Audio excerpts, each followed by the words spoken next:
Merhabalar, ben Damla Akduman. Goccaz Örgü kanalıma hoş geldiniz. Yeni yıl ruhuna uygun bir hırka örüyoruz beraberce.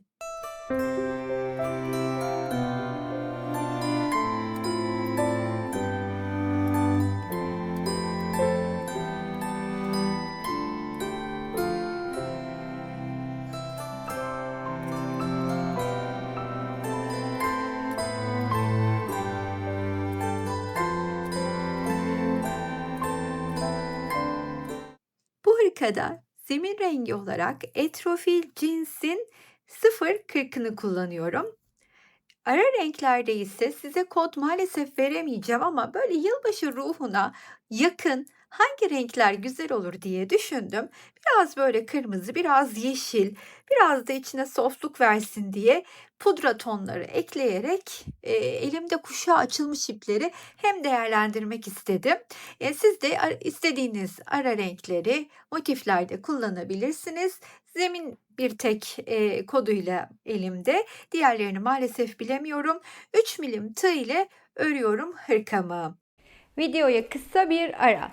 Sizlere katıl butonundan söz etmek istiyorum. Katıl butonuna tıklayarak oradaki seçeneklerden birini kendinize göre değerlendirip bana destek olabilirsiniz. Bütün katıl destekçilerime kucak dolusu sevgiler, teşekkürler. Şimdi bu hırkanın, yapımına geçmeden evvel önce birazcık, motifleri hakkında bilgi vermek isterim. Daha öncesinde bu motifleri, sizlerle bir kez daha örmüştük ama bu videoda bir kere daha örelim istiyorum ve birazdan, bir motifi beraberce öreceğiz. Toplamda 56 motif ile, örüyor olacağız hırkamızı. Hırkamızın 56 motifini 12 tanesini 6 + 6 kollara, arkaya, 4 çarpı 5 20 tane, önlere yine, 4 çarpı 5 20, bir de omuzlara 2 + 2 4 tane motifle 56 motife ulaşıyoruz. Şimdi yaparken çok daha net ve rahat göreceksiniz. Motifin yapımını gösterdikten sonra beraber ve yine bu birleştirmeyi çok kullanmıştık ama kol motiflerinin yani 3 × 2 6 tane motifin yapımını, birleşimini birlikte örerek göreceğiz. Yapımına geçmeden evvel, hâlâ abone değilseniz hemen videonun altındaki abone ol butonuna basarak ücretsiz bir şekilde kanalıma destek vermiş olursunuz. Yorum ve beğenilerinizi esirgemezseniz beni çok mutlu edersiniz. Motifin yapımına geçmeden evvel söylemem gereken, şu ki benim hırkam 36'dan 40 bedene kadar, uygun olacak, ama videonun sonunda bedeni nasıl büyütebiliriz fikirlerini sizlere veriyor olacağım. Birleştirme kenarı olmaksızın motiflerim benim, şöyle hemen ölçü de vereyim size, 11 santim. Birleştirme kenarı olmadan onu belirtmek isterim. Şimdi birleştirme, kısmına geçmeden evvel hemen bir tane motifimizi birlikte örmeye başlayalım. Sihirli halka içine çalışıyorum. İplerim tekrar hatırlatmak isterim ki 4 mevsim koton ipler. Herhangi bir marka olur, hiç fark etmez. Elinizdekileri kullanabilirsiniz. Bunların kodlarını veremediğimi tekrar söylüyorum çünkü her biri kuşağı açılmış iplerdi. Şöyle hemen ilmeğimi çıkarttıktan sonra bir kez kilitliyorum. Siz, burada 3 zincirle yükselebileceğiniz gibi benim gibi böyle yalancı trabzanda örebilirsiniz ilkini. Şöyle tığımda tutuyorum yalnız 2 tane ilmeği örmeden tığımda tutuyorum. Çünkü badem formunda öreceğim için yanına bir tane daha ikili trabzan örüp tığımdaki bu 3 ilmeği birlikte tamamlıyorum. Şöyle biraz sihirli halkamı küçülttüm. Şurada ipim katlara ayrılmış. Hemen onu düzelteyim. Heh. Arada 2 zincirim var. 2 adet ikili trabzanla bademler örüyorum. Tığı da toplayıp üçünü bir örüyorum. Arada 2 zincir. Şimdi bakın tığın üstüne ipimi aldım. Battım. Bu sihirli halkamın içine ilmeğimi çıkardım. Bir kere çıktım, tığı da tuttum. Yine tığın üstüne ipimi aldım. Yine aynı boşluğa batıp ipimi çıkardım. Bir kere şu şekilde çıktım. İkinciyi üçünü bir örerek çıkıyorum. Bu bademlerden 8 tane örelim.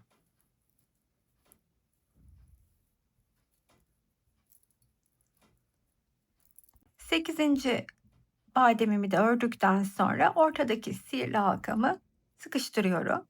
Burada hep 2 zincir çekip devam ediyorduk ama bir üste çıkıp hem de ortada kalmak istediğimden ötürü bir zincir çekip tığımın üstüne ipimi alıyorum.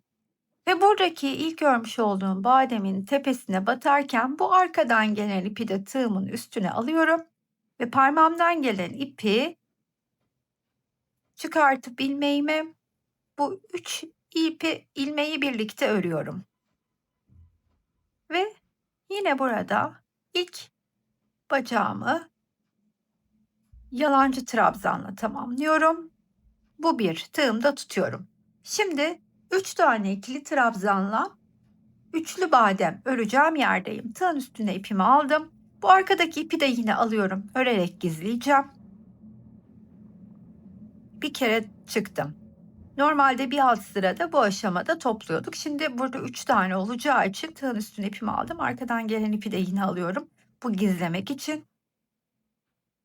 Çıktım ve hemen bir kere de bunu ördükten sonra tığımda topladığım bu 4 ilmeği birlikte örüyorum. Buranın diğer üçlü grubunu dönüşte örüp tamamlayacağım. Burada 2 zincirim var. Bu boşluğun içine gelip bir tane ikili trabzan örüyorum. Tekrar bir zincir çekiyorum ve bu boşluğa geliyorum. Bu boşluğun içinde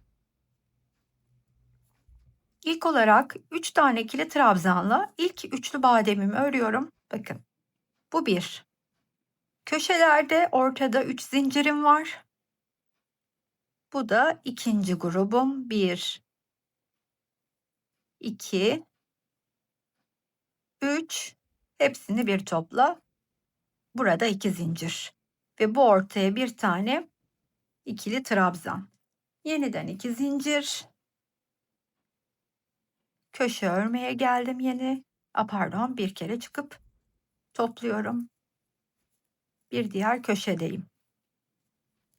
1 2 3, aynı boşluğun içine.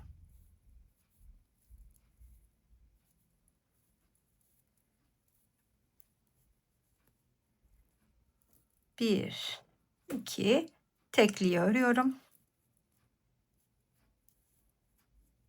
Tekrar 1 2, bir diğer köşe.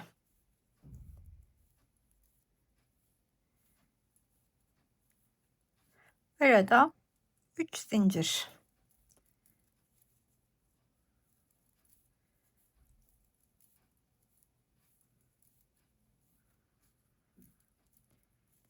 2 zincir.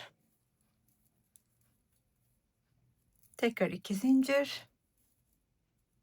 Ve boşluğun, köşe boşluğumun içine ilk üçlü grubu örmüştüm. Diğer üçlü grubumu örüp tığdaki ilmekleri beraber topladıktan sonra burada yine bir zincir çekiyorum.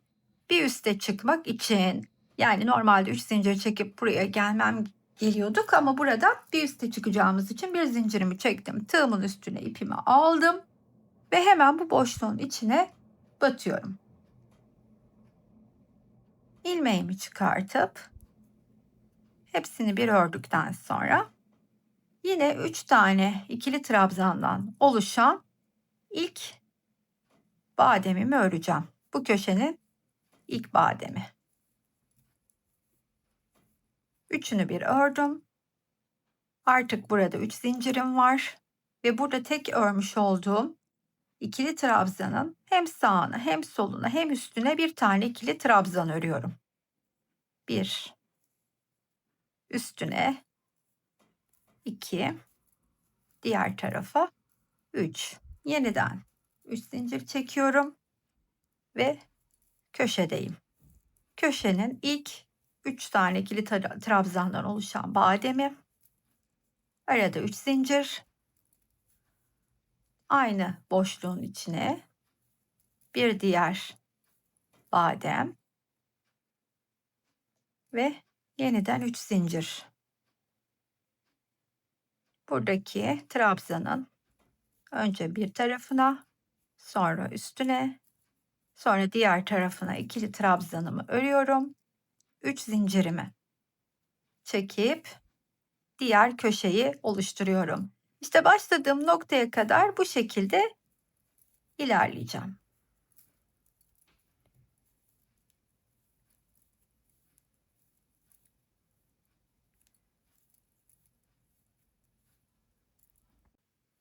Burada yine bir üst sıraya çıkmak için bir zincirimi çekip tığın üstüne ipimi aldım. Buradaki üçlü bademimin tepesine gelip ilmeğimi çıkarttıktan sonra üçünü bir örüyorum ve yine ortada kalacak şekilde burada ilk fake trabzanla bacağımı örerek yanına da 2 tane ikili trabzanımı örüp ilk üçlü bademimizi oluşturalım. Burada yine 3 zincirim var ve şurada üçlü halde duran trabzanların hem sağındaki hem solundaki boşluğa 2 adet ikili trabzan daha öreceğim. 1 2 3 tane trabzanın tepesine, 2 tane soluna, 3 tane ikili trabzanımı örüp köşeye geliyorum. Ve köşenin ilk bademi, arada 3 zincirim var. Yeniden köşenin içine diğer badem. 3 zincir. Boşluğun içine 2 tane ikili trabzan. Trabzanlarımın tepesine birer tane. Solundaki boşluğa da 2 tane örüyorum.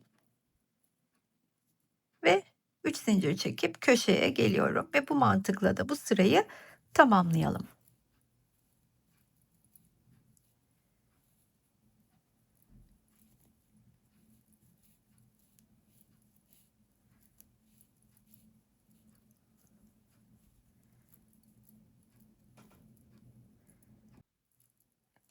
Bir üst sıraya yani son sıramıza çıkıyoruz. Bunun için de yine burada bir zincir çekiyorum ve hemen tığın üstüne ipimi alıp buradaki bademin tepesine batarak ortada kalıyorum. Şimdi artık burada sadece bu sırada sadece trabzanları kullanarak çalışacağız. Badem yok. Bir sıra bütün trabzan olacak. Bunun için de ilk köşede başlıyorum. Bakın ilk trabzanımı örüyorum. Sonra yanına bir trabzan daha örüyorum. Sonra yanına bir trabzan daha örüyorum. 3 tane trabzanı ilk köşeye örüyorum. Daha sonra bademin tepesine bir ikili trabzan. Daha sonra burada 3 zinciri çektiğim yere 3 tane ikili trabzan. Ve buradaki trabzanların her birinin tepesine bir tane ikili trabzan.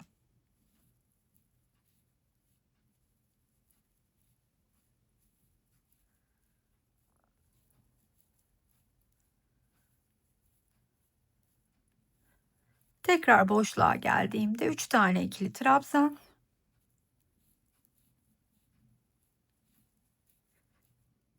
Ve burada bademin tepesine bir tane ikili trabzan. Daha sonra köşeye gelip 3 tane ikili trabzanımı örüyorum. Burada yeniden 3 tane ikili trabzan örüp pardon 3 tane zincir çekip aynı köşe boşluğunun içine 3 tane ikili trabzanımı örüyorum. Bademin üstüne de bir tane örüyorum. Ve burada 3 zincir olan yere örüp trabzanların tepesi derken bütün kenarları aynı mantıkla örüp motifimizi tamamlıyoruz.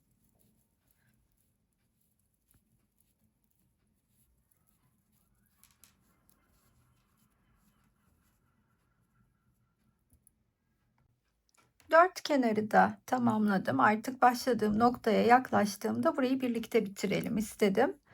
Burada 3 tane ikili trabzanımı örmüştüm. Diğer 3 tane ikili trabzanımı da örüyorum. 3 tane zincirimi çekip ilk örmüş olduğum trabzanımın tepesine batarak kaydırarak ilmeğimi çıkartıyorum. Güzelce kilitledikten sonra ipi keseceğim. Ve buradaki ipi arkaya alıp şöyle önce bir iki tur şöyle üst ilmekten de içe bakan kısımdan da tur attırabiliriz. Şu şekilde. Daha sonra ipi aşağı kısma çekip şu dip trabzanların diplerinden alıp şu şekilde bir kere daha bir trabzan dibine daha batayım, alayım. Bu şekilde de gizleyerek mis gibi tertemiz motiflerimizi hazırlayabiliriz. Şimdi birleştirmeye başlayabiliriz beraber. Hemen ne yapıyorum? 6 tane motifimi alıp şöyle hemen yan yana koyuyorum bakın. 3 böyle bu kol için birleştiriyorum ya. Hemen şunu da şöyle koyayım. Bunu böyle koyalım. Bunu da böyle koyalım. Ben size göstereyim, diğer parçayı birleştirmiştim. Bakın aynı bu şekilde birleştireceğim. İki kenarı açık olacak. Bu 3 motifli açık olan kenar kol evine yerleşirken şu iki kenarı açık olan motif de yan tarafla birleşip kolun formunu alacak. Böyle kol çok uzun bir kol değil, biraz daha fakir kol tarzında bir kol, onu da belirtmek isterim. Ama daha uzun yapmak isteyenler motifi 3x2 yerine 3x3 yani 9 motifle de bir kolu örebilirler. Bunu da belirteyim. Şimdi hemen başlayalım. Şöyle kaydırayım. İlk motifimizi alıyorum ve iki kenarını trabzanlarla geçip sıradaki motifi alacağım. Nasıl yani iki kenarını geçiyoruz? Hemen göstereyim. Şöyle ilmeğimi çıkarttıktan sonra şu boşluğa geleceğim ve bu boşluğun içine iki tane ikili trabzanımı örüyorum.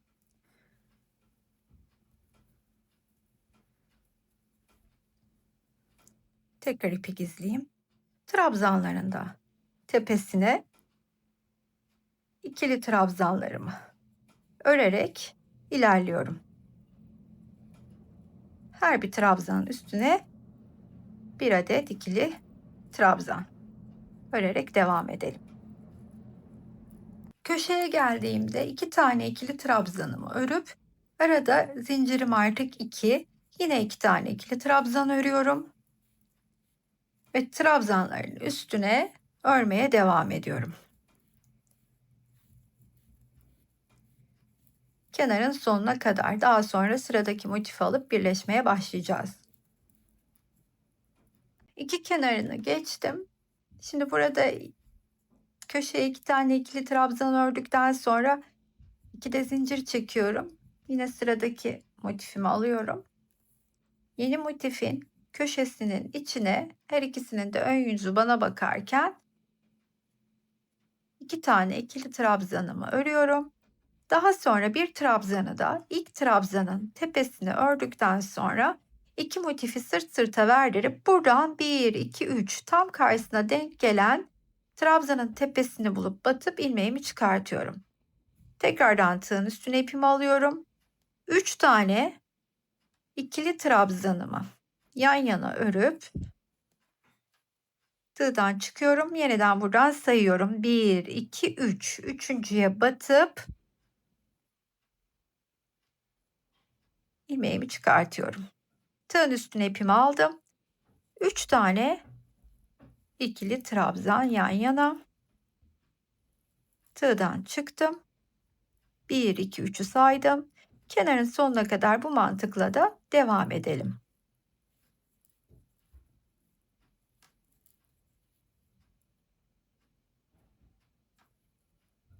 Kenarın sonuna yaklaştığımızda burada sadece iki tane trabzan kalmış olacak. Bunun için de şimdi bu ikisini örelim.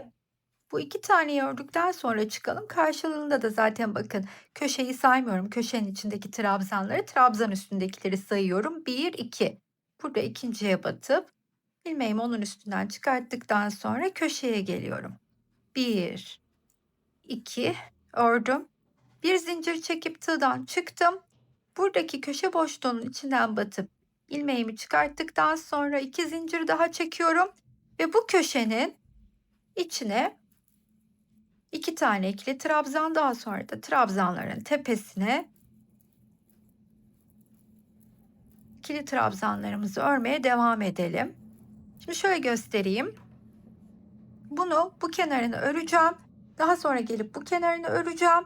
Bunu bunun üstüne eklediğim gibi sıradaki motifimi de bunun üstüne ekleyeceğim. Daha sonra bunu ekledikten sonra şöyle yine bakın bunu da nasıl dönüyorum. Bunu da aynen döneceğim. Üstü de döneceğim. Eğer bu benim mesela arka parçam olsaydı uzunluğu 5 olduğu için bunu koyduktan sonra yanına bir tane daha, onun üstüne bir tane daha ekleyerek ilerleyecektim. Ama kol motifim 3x2 olduğu için yeterli ölçüye geliyorum uzunlukta. Onun için böyle gelip şuradan itibaren dönüyorum ve şuraya kadar ilerleyelim. Şuradaki geçişi göstermek istiyorum. Motifleri üst üste ekledikten sonra bu kenara da geçip döndüm. Şimdi tamamen bu kenarları geçip sıradaki motifleri yanına eklemeye başlayacağız. Ama şuradaki geçişi göstermek istiyorum size. Bakın, trabzanların üstüne öre öre ilerledim. Buradaki köşenin 2 tane ikili trabzanı var. Ben buraya bir diğer 2 tane ikili trabzanımı örüyorum. Bir zincir çekip bakın şuradaki boşluğun içine batıyorum ve arasından şu şekilde ilmeğimi çıkartıyorum. Yeniden bir zincir çekip buraya geliyorum ve 2 tane ikili trabzanımı buraya da örüyorum. Trabzanlarımın üstüne ikili trabzanlarımı örmeye devam edeceğim. Burada yaptığım işlemin aynısını buradaki geçişte de yapacağım. Şu kenara kadar ilerleyelim. Sonuna kadar ilerledim. Köşeye 2 tane ikili trabzanımı örüp 2 de zincirimi çektim. Şimdi sıradaki motifimi alıyorum ve her iki motifin ön yüzü bana bakarken ilk olarak yeni motifin köşesine 2 tane ikili trabzanımı örüyorum. Daha sonra ilk bacağın üstüne bir adet ikili trabzan örüp tığdan çıkıyorum. Burada üçüncünün tepesine batıp ilmeğimi çıkarttıktan sonra yine 3 tane göstermiş olduğum teknikle birleştirmeye devam ediyorum. 3 tane ikili trabzanımı ördüm. Üçüncüye battım. Şurada kesişecekleri noktaya kadar ilerleyelim. Birleşerek ilerledim. Buraya geldim. Yine köşede 2 tane ikili trabzanımı örüp bir zincir çektim. Şu ikisinin tam ortasına batıyorum. Bakın şöyle göstereyim yatırarak da. Şu iki motifin birleştiği yerin tam ortasına batıyorum. İlmeğimi oradan çıkarttıktan sonra 1-2 zincirle döndüm. Boşluğun içine 2 tane ikili trabzanımı ördüm ve trabzanların tepesine batarak ikili trabzanlarımı örmeye devam ediyorum. Bu kenarın sonuna kadar. Daha sonra ise buraya bir diğer motifi eklemeyi görelim. Köşeye kadar ilerledim. Şimdi sıradaki motifimi aslında aynı göstermiş olduğum yöntemle alıyorum. Hemen birleştiriyorum. 3 tane ördükten sonra bakın üçüncüye battım. Şu kısma kadar aynen birleştirmeye devam edelim.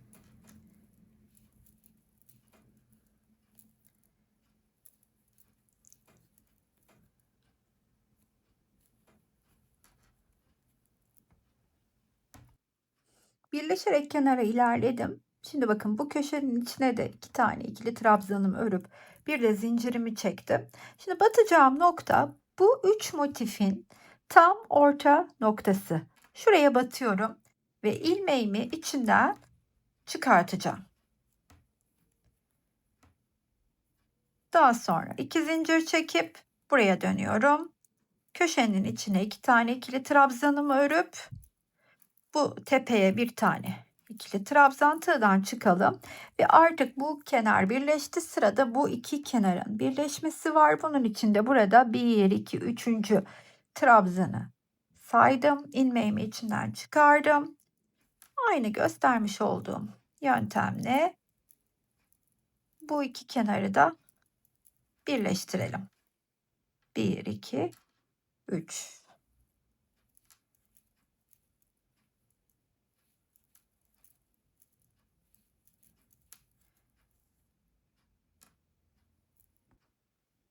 Bu kenarın köşenin içine 2 taneyi örüp artık bu motifin de eklenmesini tamamlamış olacağım. Bakın şimdi burada bir zincir çekip çıktı. Burada da batacağım yer bu ikisinin tam olarak orta noktası. İlmeğimi de içinden çıkartıyorum. Bir de zincirimi çekip iki de zincirimi çekip bu köşenin içine geliyorum.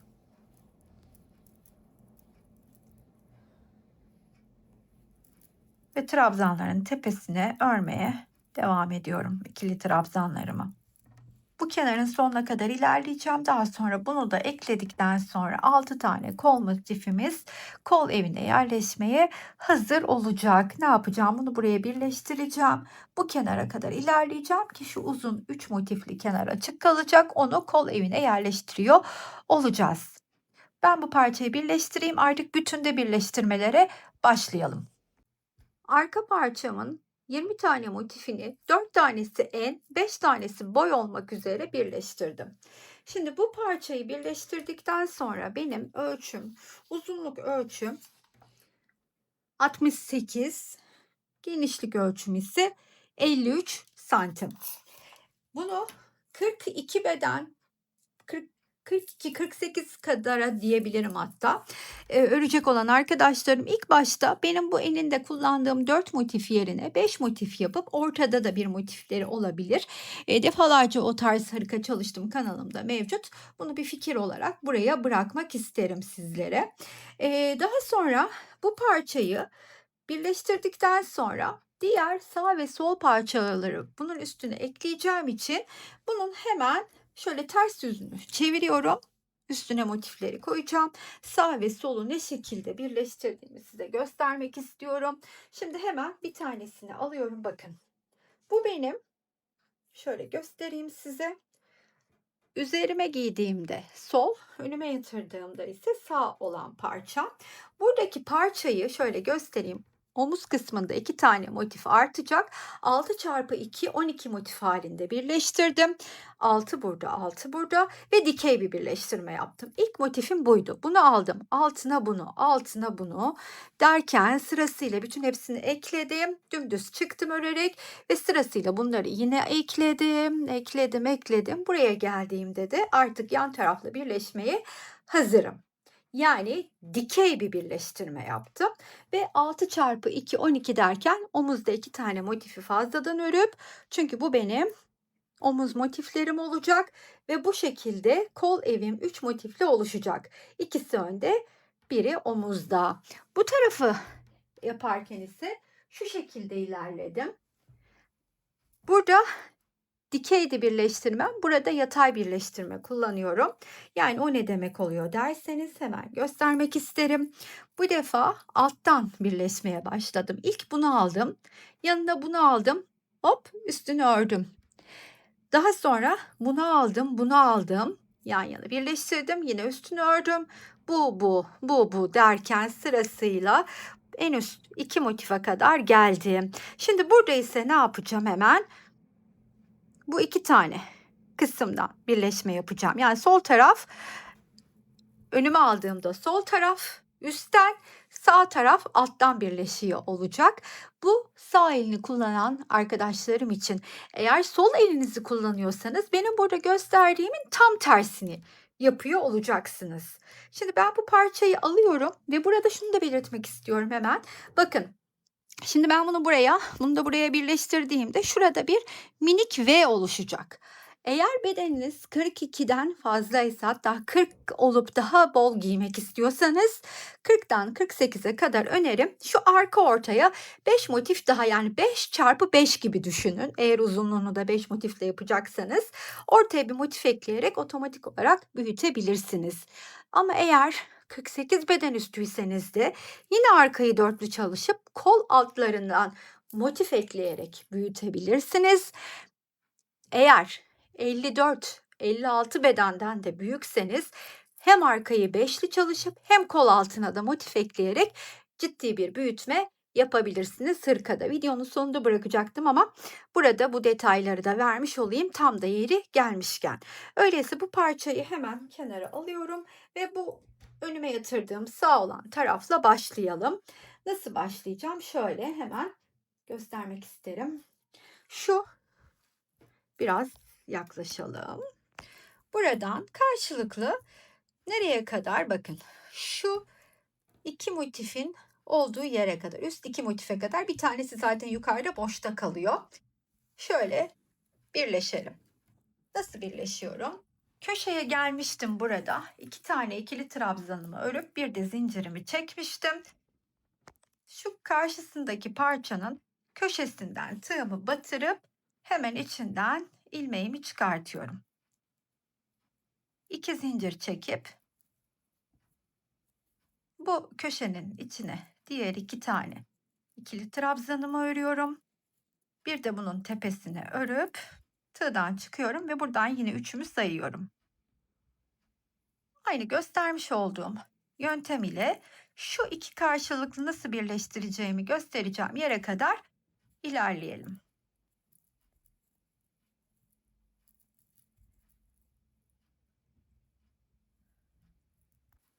Buraya kadar ilerledim. Bakın şu köşenin içine de geldim.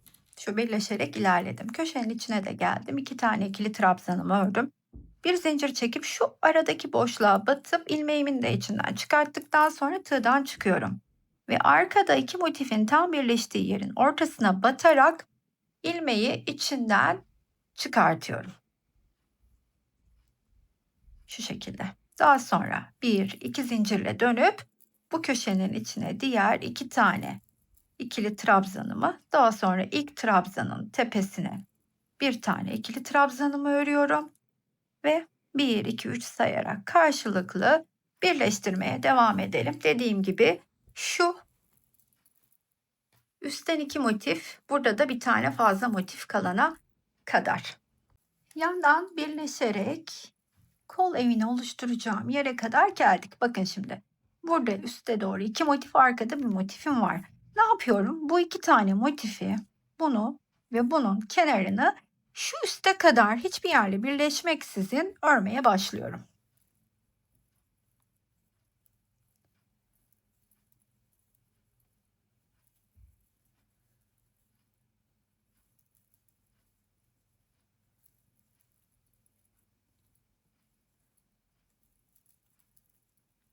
İki motifin kenarına geçtim. Şimdi hemen üst iki motifin kenarını örerken buradaki iki motifle birleşiyor olacağım. Bu köşeyi ördükten sonra bir zincirimi çektim.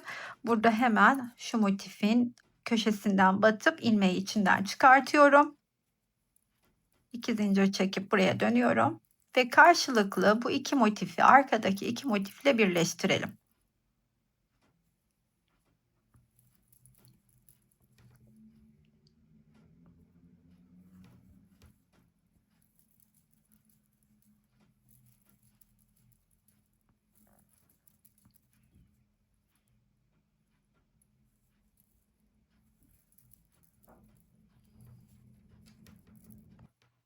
Şimdi sonuna doğru geldim. Bakın burada başlamıştık. Başladığım yerin diğer 2 tane ikili trabzanını örüyorum. Burada bir zincir çekiyorum. Bakın bir zincir çektikten sonra burada tığdan çıkıp şuraya batıp ilmeğimi geçiriyorum. Sonra bir zincir çekip yeniden buraya geliyorum.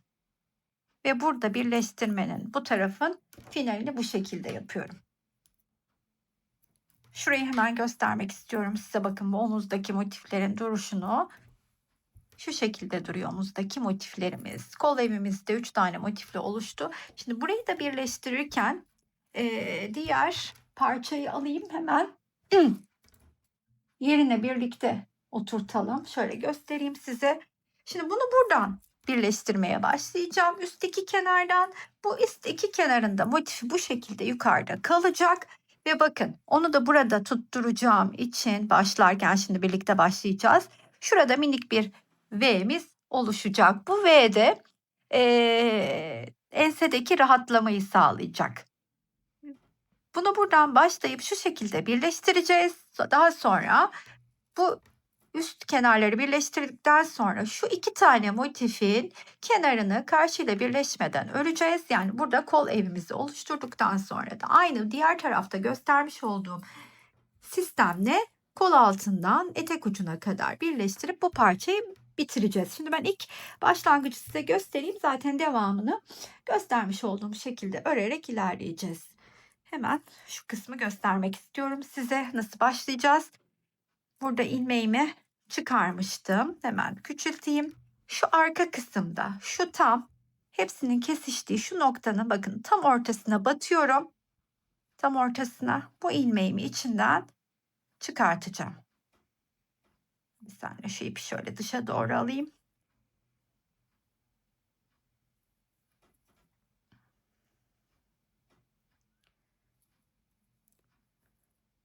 Ve iki zincirimi çekip hemen bu köşenin iki tane ikili trabzanını örüp trabzanın tepesinde de bir tane örelim.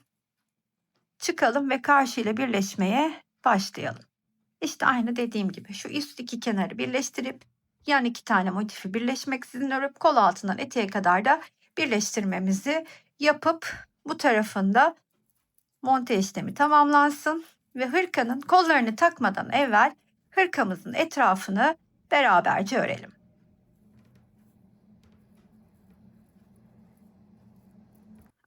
Bu tarafında birleşmesinde etek ucuna kadar ilerledim. Şuradaki bitiriş ve hırkanın etrafını örüş kısmında geçişi birlikte yapalım istedi. Buradaki köşenin içine diğer iki taneyi örüyorum. Bakın burada bir zincir çekiyorum. Buradaki boşluğun içine batıp yeniden bir zincir çekip buradaki trabzanın tepesine geliyorum. Ve artık etrafının örümüne başlayacağım. Benim bu yapmış olduğum gibi arkası 4, enine 4 motifli olan hırkalarda ortada bir V oluşturuyoruz ya. O V oluşan hırkalarda böyle 3 sıradan fazla pati sevmiyorum. Onun için bu hırkada da etrafını 3 sıra yapacağım. Ama eğer siz arka ortaya 5 tane, yani arka ortaya bir motif yerleştirip 5 tane tamamladınızsa bu patını dilediğiniz kalınlıkta örüp hırkanızın da bedeninde oynama rahatlıkla yapabilirsiniz. Şimdi buraya geldiğimde artık hemen ilk sıra olarak bütün trabzanların üstüne trabzan örerek şöyle dibine batıyorum bakın.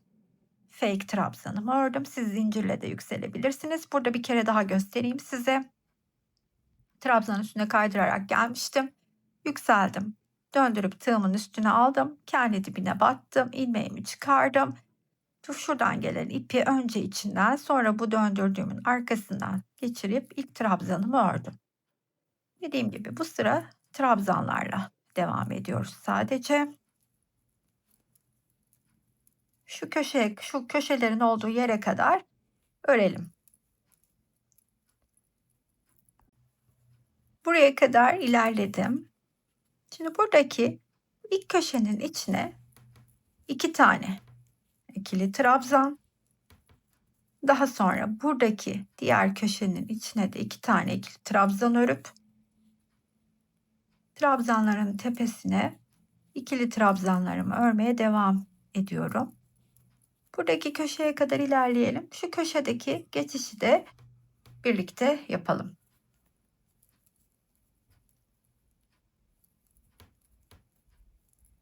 İlerleyerek köşeye geldim.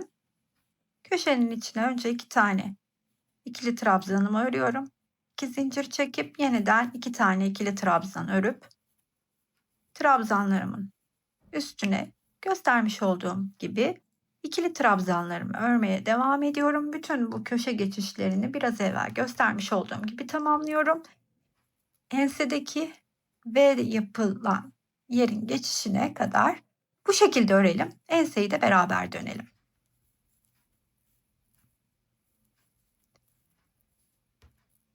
ensenin V'sine yaklaşırken bakın oraya kadar birlikte ilerleyelim istedim.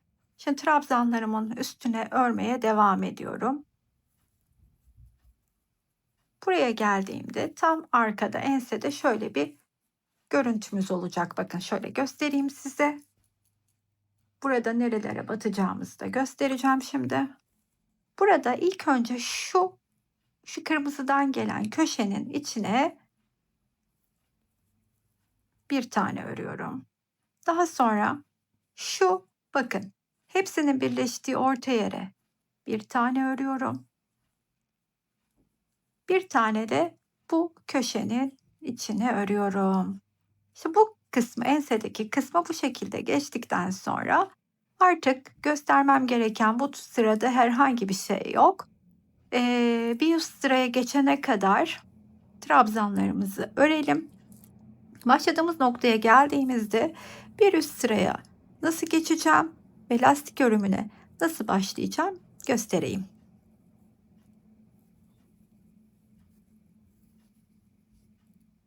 İlk trabzan sıramın sonuna yaklaşıyorum. Hemen bu köşeye 2 tane ikili trabzan, bu köşeye 2 tane ikili trabzan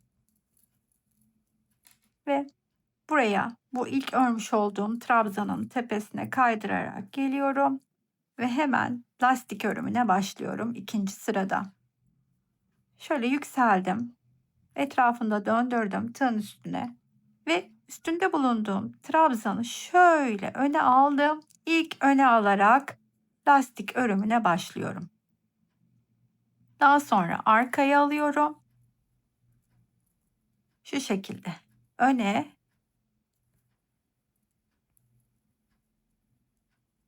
arkaya, öne, şu şekilde bakın arkaya alarak örmeye devam ediyorum lastiği. Köşeye kadar ilerleyelim. Köşedeki geçişi nasıl yaptığımızı göstermek istiyorum.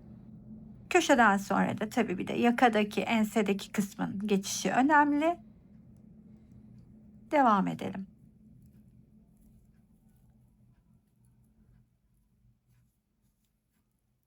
Köşedeki geçişimi şu şekilde yapıyorum bakın.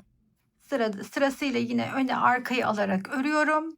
Köşeye geldiğimde yine 2 tane ikili trabzanımı örüyorum. Arada 2 zincir. Aynı boşluğun içine 2 tane daha ikili trabzan ve sıradaki ilk trabzanı öne alıyorum. Sırasıyla yeniden örmeye devam ediyorum. Ta ki ensedeki V kısmına kadar. Oraya geldiğimde oradaki geçişi de birlikte yapalım.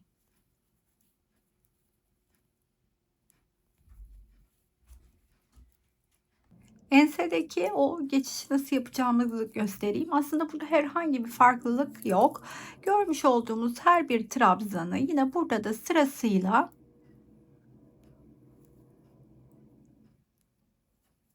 öne ve arkaya alarak örüyorum. Bütün trabzanları aynı şekilde geçiş yapacağım. Öne, arkaya, öne, arkaya. İşte başladığım noktaya kadar da aynen bu şekilde bütün trabzanların üstünü örüyorum. Başladığım noktaya geldiğimde bir üst sıraya çıktığımda artık trabzanlar bana nasıl örmem gerektiğini gösteriyor olacak. Önden örülmüşü üste çıktığımda önden, arkada örülmüşü arkadan örerek tamamlamaya devam edeceğim hırkamı. Bir sıra daha öreceğim bunun üstüne. En son sırada da minik bir teknikle bitiriş yapacağım. O tekniğin yapımını 3. sırayı ördükten sonra da sizlere göstereceğim. 3 sıra halinde lastiğimi tamamladım. Şimdi artık burada ilk ördüğüm trabzanın tepesine batarak kaydırarak geliyorum ve son sırada yapacağım işlem şu. Bakın şöyle çevirdiğimde üstte görmüş olduğum şu V'lerin iç kısımda kalanı, yani şu kısmına batarak çalışacağım, hep şu kısımlarına. Şöyle hemen batıyorum. İçinden ilmeğimi kaydırıyorum. Elimi çok sıkmadan orta ayar bir kıvamda batıp kaydırıyorum. Batıp şu şekilde kaydırıyorum. Şimdi birazdan köşeye kadar ilerleyeyim. Köşede, o geçişi nasıl yaptığımı göstermek istiyorum size.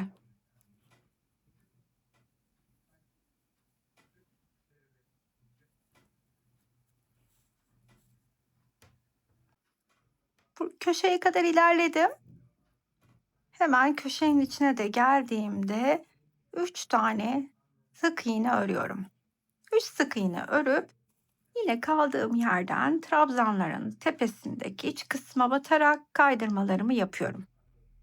Her bir trabzanın iç kısmına başladığım yere kadar da bunu örüp hırkamın etrafının örümünü tamamlayacağız. Daha sonra da hırkamızın kollarına geçelim.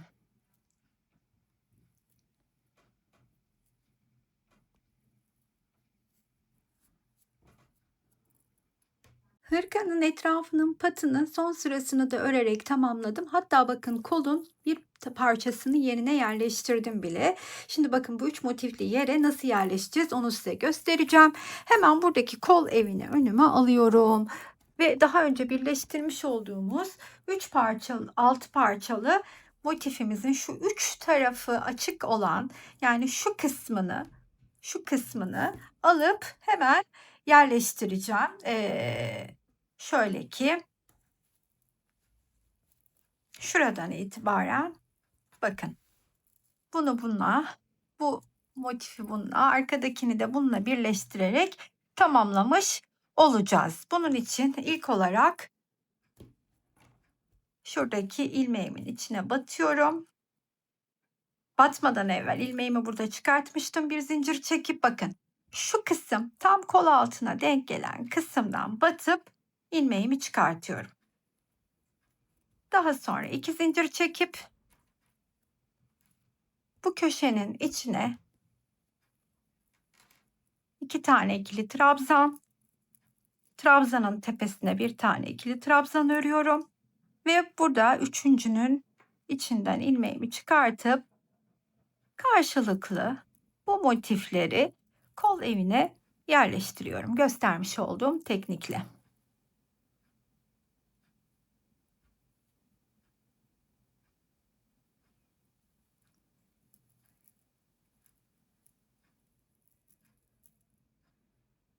Şimdi ben bu motifleri kol evine yerleştireyim. Şöyle üçünü. Şu başlamış olduğumuz noktaya kadar bakın bunu buna, işte bu üsttekini buna karşılıklı yerleştirelim. Daha sonra yan tarafa kolun formunu birlikte verelim.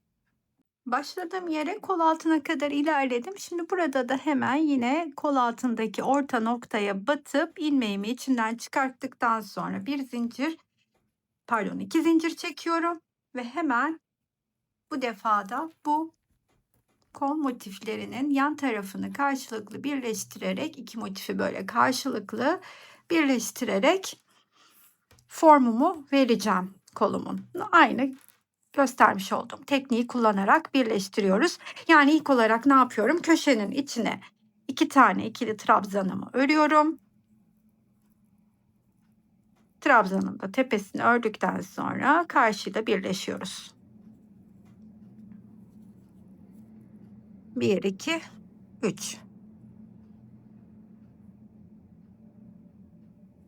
İçinden geçirdim. 1 2 3. Hemen yine 1 2 3 sayarak kol ağzına kadar bu şekilde birleştirelim.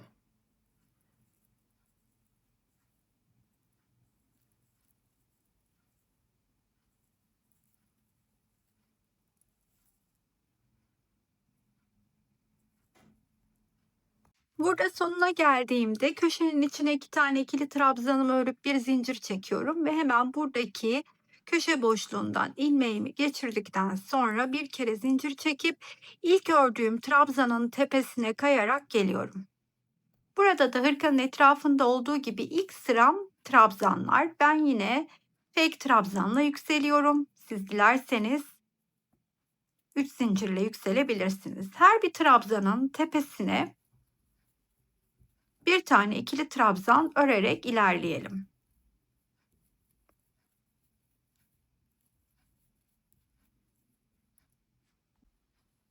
Şimdi burada, 2 motifin birleştiği yere geldiğimde bu köşeye bir tane, bu köşeye de bir tane örüyorum. Hırkanın etrafında 2 kere ördüğüm yerleri kol ağzında sadece bir kere örüyorum.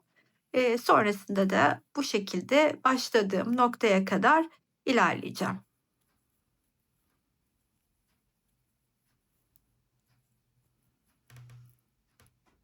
Bir üst sıraya geçerken de buradaki ilk önce yine köşenin birer tane ikili trabzanlarını örüyorum.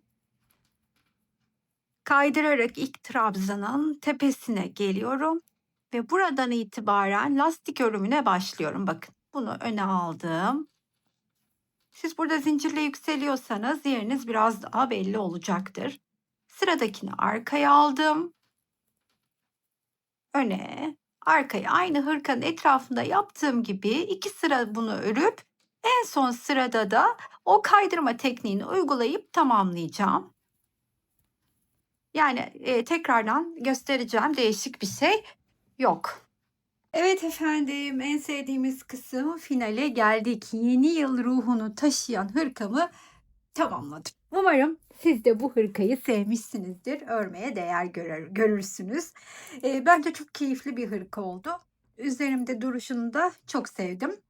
Dediğim gibi başta da 36'dan 40 bedene kadar gayet uyumlu. Videonun içinde beden büyütme fikirlerini vermiştim. Çok rahatlıkla bedeni büyütebilirsiniz. Bitmiş halinin ölçülerini vermem gerekirse size, tam çevresi 110 santim. Boyu ise hırkamın bitmiş halinde 75 santim. Yapmak isteyenlere kolay gelsin. Anlaşılır bir video olduğunu umut ediyorum. Her zaman olduğu gibi sevdiğinizse sizlerden bir kalbinizi rica ediyorum. Yorum ve beğeni yapmayı unutmazsanız beni çok mutlu edersiniz. Buraya kadar izleyen herkese çok teşekkür ediyorum. Sıradaki videolarda görüşmek üzere. Hoşça kalın arkadaşlar.